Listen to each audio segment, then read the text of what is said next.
جی تو دوستو، آج میں آپ کے لیے شمشیر بے نیام کی 11ویں ایپیسوڈ لے کے آیا ہوں۔ تو چلیے آئیے شروع کرتے ہیں۔ مدینہ کی طرف جاتے ہوئے اسے یہ واقعہ یاد آ رہا تھا۔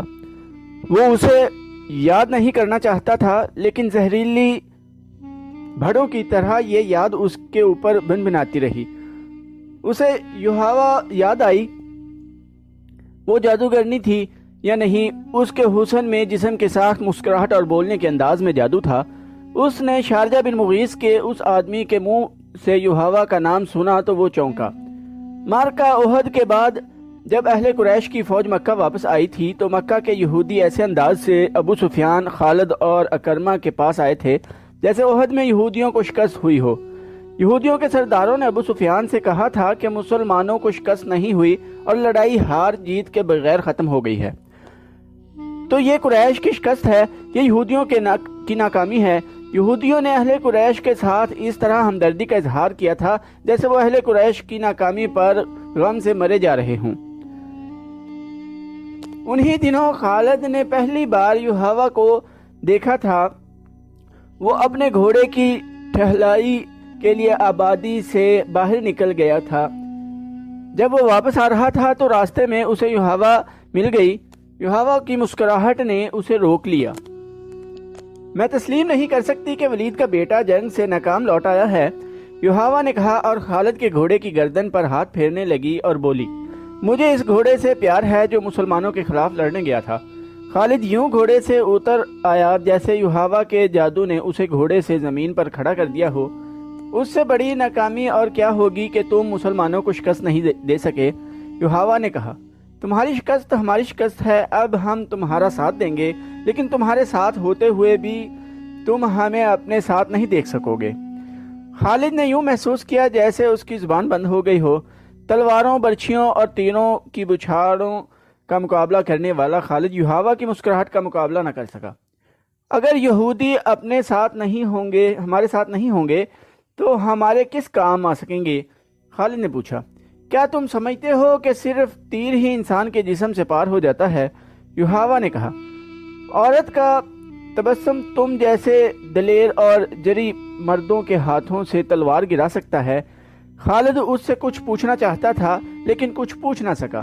یوحوا نے اس کی آنکھوں میں آنکھیں ڈالیں اور پھولوں کی پنکھڑیوں جیسے ہونٹوں پر تبسم آ گیا۔ یوحوا آگے چل پڑی۔ خالد اسے دیکھتا رہا۔ اس نے اپنے وجود کے اندر لطیف سے جھٹکے محسوس کیے۔ اس کے گھوڑے نے کھر مارا تو خالد اپنے آپ میں آ گیا۔ وہ بڑی تیزی سے گھوڑے پر سوار ہوا اور چل پڑا۔ کچھ دور آ کر اس نے پیچھے دیکھا۔ یوحوا رک کر اسے دیکھ رہی تھی۔ یوحوا نے اپنا ہاتھ ذرا اوپر کر کے ہلایا۔ اب جب کہ وہ دو مسلمانوں کو نیلام کیا جا رہا تھا اور خالد کو ایک آدمی نے بتایا تھا کہ ان مسلمانوں کو کس طرح دھوکے میں لایا گیا ہے، اور اس آدمی نے یوحوا کا بھی نام لیا، تو اس نے ارادہ کر لیا کہ معلوم کرے گا کہ یوحوا نے یہ جادو کس طرح چلایا تھا۔ اسے اپنے قبیلے کا ایک سرکردہ آدمی مل گیا۔ اسے اب پتا چلا کہ یہ مسلمان اہل قریش کے ہاتھ کس طرح آئے ہیں۔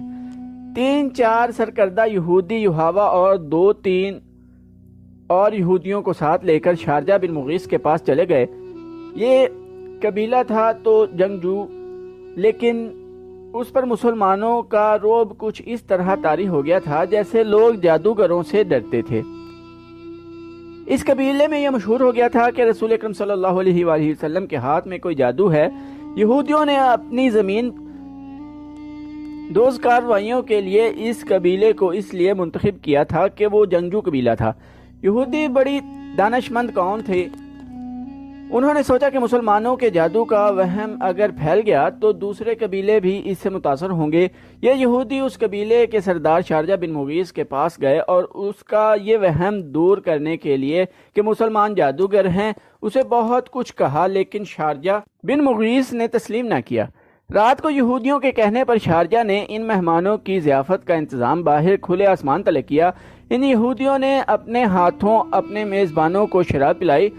شارجہ بن مغیث اور اس کے قبیلے کے چند ایک سرکردہ افراد کو جو شراب پلائی گئی اس میں یہودیوں نے کوئی سفوف سا ملا دیا۔ پھر یہودیوں نے اپنے جادو کے کچھ